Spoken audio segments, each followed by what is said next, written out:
Una de les activitats del Trobam, dintre de l'esperit de ser una trobada de professionals per a trobar un poquet l'eixida a la situació de la música, ha sigut una taula rodona que hem tingut aquest matí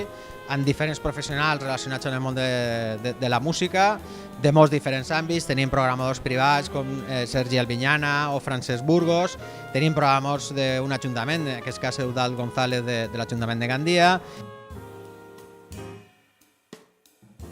teníem representants dels mateixos músics, Marc Galandete, que ara mateix fa de portaveu d'un col·lectiu que s'ha agrupat recentment per a defensar els drets laborals dels músics.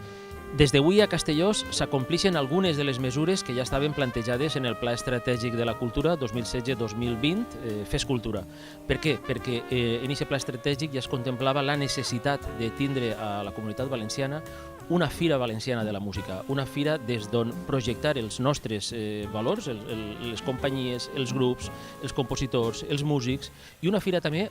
per a atraure al públic. En aquest cas, per a atraure no solament al públic de les comarques de Castelló, sinó també a aquell que ens vulgui visitar des de qualsevol enlloc. I també teníem gent en representació de la Generalitat de Catalunya, en aquest cas de l'àrea cultural, de l'àrea musical de l'Institut de les Empreses Culturals, Albert Bardolet, que també ens ha donat una visió de cap a on i quines coses se tenien que anar fent. El Pla Integral de la Música es diu integral perquè implica o ha implicat,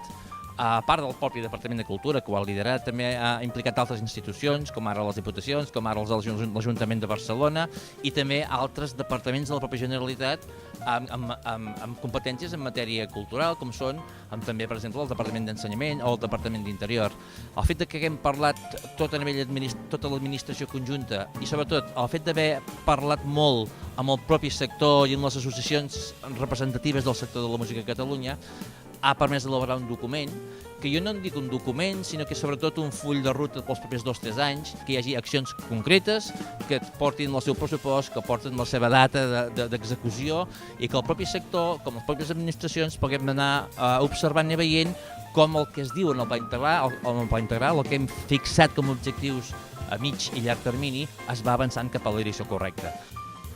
La conclusió una mica és que encara estem en un procés incipient, n'hi ha molts problemes sobre la taula, en forma de falta de professionalització dels músics, de falta de regulació dels concerts, de no tenir un marc laboral adequat, de competència una mica dels festivals, dels grans festivals i poca presència dels músics valencians. I per a solucionar tot això, jo crec que la conclusió més important és que hem de parlar molt, sobretot això incidiria molt la gent de Catalunya que porten algun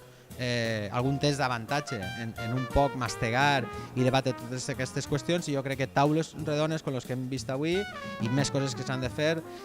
han de contribuir a generar aquest relat conjunt, cadascú des de la seva perspectiva, cadascú des de la seva visió, perquè evidentment no tots van a coincidir, però hem de començar a fer un relat conjunt de com s'han de gestionar el tema de la música, la relació amb les administracions, etc. I jo crec que activitats com la d'avui són un pas, em sembla que interessant, en aquesta direcció.